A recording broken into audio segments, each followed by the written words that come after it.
So we have some scenarios where people might not necessarily want to merge records that are duplicates because actually they are legitimate duplicates and they need to be linked rather than merged.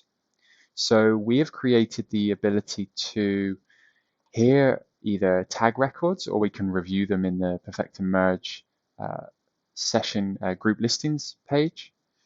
And if we tag these three records here, we can go into the Perfecta Merge review and we can select maybe the best record, the parent that we want to link to, and that will be A limited with the dot. And we can say, I don't want to change anything on these records. All I want to do is accept this account as my master, and I want to link these duplicates as child accounts. And in doing that, I can select that button, accept and link, and that will go and execute to link these records.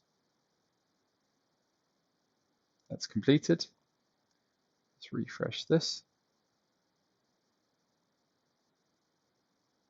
And now you can see there's a linking between these.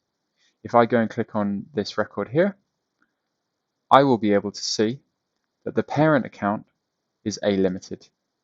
And now they have been linked together so that there's a parent-child relationship rather than merging them and losing the information on potential duplicate records that are actually legitimate duplicates.